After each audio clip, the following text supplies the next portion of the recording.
বিশ্বকাপের গ্রুপ পর্বে এবার আর্জেন্টিনার লড়াইয়ের অপেক্ষা। তাদের সামনে এবার এমনই একটা দল যাদের অনেকে হয়তোবা গুরুত্ব দিচ্ছে না, কিন্তু পরিসংখ্যান বলছে তাদের ভয় পাওয়ার যথেষ্ট কারণ রয়েছে আর্জেন্টাইনদের। 2025 সাল থেকে শুরু করে দলটা এখনো পর্যন্ত হেরেছে মাত্র দুটো ম্যাচ, আর বাকি সবগুলোতে পেয়েছে জয় অথবা ড্র। এবং তাদের এরকম পারফরমেন্স বা এরকম শক্তিমত্তা পুরো বিশ্বকে জানান দিয়ে দিয়েছে এরই মধ্যে যে তারা হয়তোবা খুব ভয়ঙ্কর রূপেই মাঠে নামার জন্য প্রস্তুত। এছাড়া সাম্প্রতিক সময় প্রস্তুতি ম্যাচে আলজেরিয়ার যে পারফরমেন্স, তারা উরুগুয়ের বিপক্ষে করেছে ড্র। এছাড়া তারা নেদারল্যান্ডসকে হারিয়েছে আর সবশেষ বলিভিয়াকে 4-0 গোলে হারিয়েছে। সেই দিক বিবেচনা করলে এবার আলজেরিয়া যে অন্যতম একটা শক্তিশালী দল তা বলার আর অপেক্ষা রাখে না। তাই আর্জেন্টিনার জন্য এবার গ্রুপ স্টেজের প্রথম ম্যাচটা বলতে গেলে কিছুটা কঠিনই হতে যাচ্ছে। আর্জেন্টিনার জন্য আলজেরিয়া কেন ভয়ঙ্কর হয়ে উঠতে পারে তার বেশ কিছু কারণ রয়েছে। আলজেরিয়ার টিমে এবার গোল পোস্টের দায়িত্বে থাকতে পারে জিনেদিন জিদানের ছেলে লুকা জিদান। হয়তো তাকে ম্যাচে পাওয়া যাবে কিনা সেটা এখনো নিশ্চিত না হলেও জিনেদিন জিদানের ছেলে বলে কথা, সেই ক্ষেত্রে হয়তোবা তাকে প্রথম ম্যাচে একটা বড় গুরু দায়িত্ব দিয়েও দিতে পারেন। তবে অনেকে ভেবে থাকে যে আলজেরিয়ার সব থেকে বড় স্টার হচ্ছে রিয়াদ মাহরেজ। এটা ভেবে অনেকে এবার ভুল করবেন, তার কারণ বাস্তবতাটা সম্পূর্ণই ভিন্ন। এই দলের সবচেয়ে ভয়ঙ্কর দিক হলো তাদের সম্মিলিত আক্রমণ। মাহরেজ যখনই বলটা নিয়ে ভেতরে ঢুকে ফুল ব্যাকরা ঠিক তখনই উপরে উঠে আসার একটা সুযোগ ক্রিয়েট করে নেয়। দলের অন্যতম একজন খেলোয়াড় আয়েত নোরি, যিনি উইঙ্গারের মতোই প্রায় খেলে থাকেন। মিডফিল্ড থেকে বুদাও কিংবা অন্য খেলোয়াড়রাও দ্বিতীয় সারি থেকে বক্সে ঢুকে পড়েন।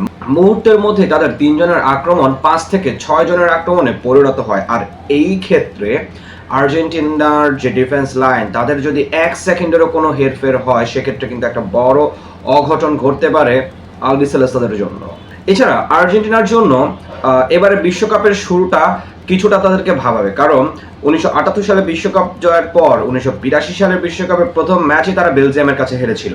এরপর 1986 সালে আবার যখন তারা বিশ্বকাপ জিতে 1990 সালে তারা ক্যামেরুনের কাছে হেরেছিল বিশ্বকাপের গ্রুপ পর্বের প্রথম ম্যাচেই। তো সেই দিক থেকে আর্জেন্টিনার জন্য হয়তোবা প্রথম ম্যাচটা তারা একটু চাপে নিয়ে খেলবে, যদিও সে অনেক বছর আগের কথা, কিন্তু তারপরও ফুটবলের ভাষায় একটা বিষয় আসে না যে হাসতেই হবে বা হাসানোর একটা বিষয়। আদতে এগুলো কাকতালীয়ভাবে হয়ে গেলেও এখন মানুষ সেটাকে নিয়ে আসলে একটা ভাইব তৈরি করার চেষ্টা করবে, এটাই খুব স্বাভাবিক। এবং ফুটবলের উন্মাদনা তো এটাই, আগে কি হয়েছে পরে কি হতে পারে এই যে এই জিনিসগুলো নিয়ে মানুষের মাঝে অনেক মাতামাতি থাকে, এটাই তো আসলে ফুটবলের উন্মাদনা। বর্তমানে ফিফা র্যাঙ্কিং এ আর্জেন্টিনা বিশ্ব সেরা অর্থাৎ নাম্বার 1, আর আলজেরিয়া আছে 28 নম্বরে। সেদিক থেকে পার্থক্যটা স্পষ্ট হলেও মাঠের লড়াইটা এখন কি হবে সেটাই এখন দেখার বিষয়। বর্তমানে আর্জেন্টিনার দলটা অনেক বেশি পরিণত। লিওনেল স্কালোনি 2022 সালে কাতার বিশ্বকাপের যে স্কোয়াডটা নিয়ে গিয়েছিলেন, সেই স্কোয়াডের অর্থাৎ কোর টিমটা এবারের বিশ্বকাপেও আছে। তার সাথে হয়তো নতুন কিছু প্লেয়ার যোগ হয়েছে, নিকো পাজ, থিয়াগো আলমাদার মতো তরুণ খেলোয়াড়রা। সেই দিক থেকে আর্জেন্টিনা কিন্তু বলতে গেলে এবার অনেক বেশি স্ট্রং। শুধু তাদের রাইট উইঙ্গে যে ডি মারিয়া তিনি নেই, এছাড়াও নেই পাওলো দিবালার মতো খেলোয়াড়। তাদের সম্ভাব্য একাদশ নিয়ে যদি আমি বলি সেক্ষেত্রে প্রাচীর প্রহরীর দায়িত্বে বরাবরের মতো বাজপাকে এমিলিয়ানো মার্টিনেজকে আমরা দেখতে পারবো। এছাড়া ডিফেন্সে মৌলিনা, রোমেরো, লিসান্ড্রো পারেদেস অথবা তাগলিয়াফিকোকে পাওয়ার সম্ভাবনা সব থেকে বেশি। আর মিডফিল্ডে বরাবরের মতো ডি পল, এনজো ফার্নান্দেস, ম্যাক অ্যালিস্টার থাকছেন, এটাতে আর কোনো সন্দেহের কোনো অবকাশ নেই। আর মেসি, হুলিয়ান আলভারেজ অথবা লাউতারো মার্টিনেজ যাকে পাওয়া যায়। সেক্ষেত্রে আবার লাস্ট কয়েকটা ম্যাচে কিন্তু নিকো পাজকেও ফরওয়ার্ড লাইনে বেশ কয়েকবার পরীক্ষা চালিয়েছে কোচ লিওনেল স্কালোনি। সেক্ষেত্রে হয়তো বা কিছু পরিবর্তন আসতেও পারে। তবে প্রথম ম্যাচটা যেহেতু আলজেরিয়ার সাথে, তাই আর্জেন্টিনা আসলে ম্যাচটাকে সহজভাবে নিবে না, এটা আমারও বিশ্বাস। কারণ সাম্প্রতিক ফর্ম বিবেচনা এবং আর্জেন্টিনা সবশেষ যে ম্যাচগুলো খেলেছে প্রস্তুতি ম্যাচ হিসেবে, বলতে গেলে সত্যি কথা বলতে গেলে যে আর্জেন্টিনা কিন্তু আসলে ভালো কোনো দলের সাথে কোনো ম্যাচ খেলেনি। সেই জায়গাতে আলজেরিয়া যে ম্যাচগুলো খেলে এসেছে, বলতে হবে যে তাদের এই জায়গাটা একটা বিস্তর ব্যবধান কিন্তু থেকে যাবে। কারণ আর্জেন্টিনা খেলেছে জাম্বিয়া, আইসল্যান্ড, হন্ডুরাসের মতো দলগুলোর সাথে, এছাড়াও খেলেছিল মৌরিতানিয়ার মতো একটা দলের সাথে।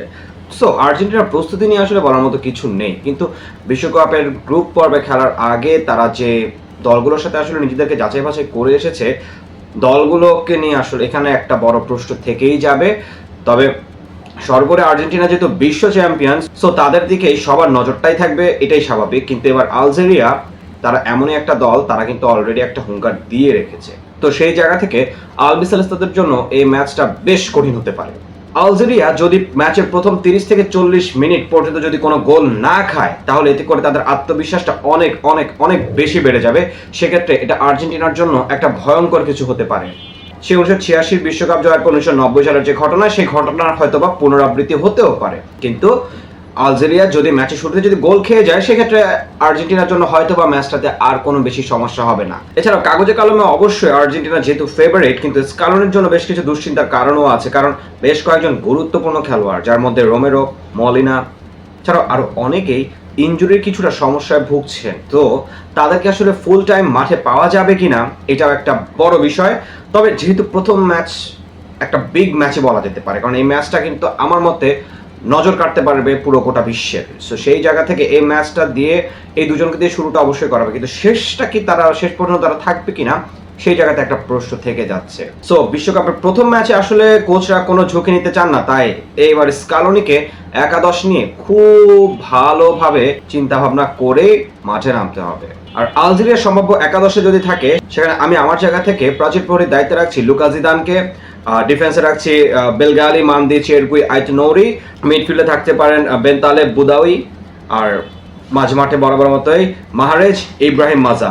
ইব্রাহিম মাজা বর্তমানে তরুণ প্রজন্মদের জন্য একটা অন্যতম সেরা আইকনিক ফুটবলার হতে পারেন এবারের বিশ্বকাপে, এবং তাকে নিয়ে কিন্তু বিশ্লেষকরা বলছে যে তিনি এবার বিশ্বকাপে খুব ভালো কিছু একটা উপহার দিতে পারেন। এছাড়া তার সাথে আছে আমৌরা, তিনিও কিন্তু দুর্দান্ত, এবং এই আমোরা তিনি যদি একা বল পেয়ে যান আর তিনি যদি ফাঁকা কোনো জায়গায় যদি বলটা পেয়ে যান, তখন তাকে আটকানোটা কিন্তু আসলে আর্জেন্টাইনদের জন্য বেশ কঠিন হবে, কারণ তার স্পিড, তার গতি কিন্তু দুর্দান্ত, অসাধারণ। সবশেষ স্ট্রাইক পজিশনে থাকতে পারেন আমিন গুয়েরি। দেখতে হয়তো বা দলটা তারকা খচিত নয়, কিন্তু এই দলটা সব থেকে বড় হলো তারা দলগতভাবে লড়াই করে, আর এই একসাথে ভাবে আক্রমণের কারণে হয়তোবা তাদের ভালো কিছু হতেও পারে। তবে আর্জেন্টিনা বিশ্বকাপ জয়ী একটা দল, বিশ্বকাপ জয়ী একটা দলের সাথে নামার আগে যে কোনো দলই অন্তত কয়েকবার ভাববে, কয়েকবার চিন্তা করবে কি করা উচিত, কি করণীয়।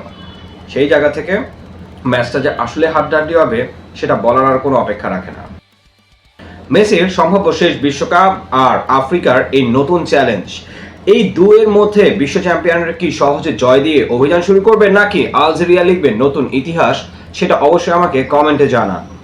আর বিশ্বকাপের এমন গভীর বিশ্লেষণ, ফুটবলের প্রিভিউ, ম্যাচ প্রিভিউ নিয়ে আরো অনেক রকমের তথ্য পেতে বিয়ন্ড অন সাইড চ্যানেলটিকে সাবস্ক্রাইব করতে ভুলবেন না। ধন্যবাদ সবাইকে।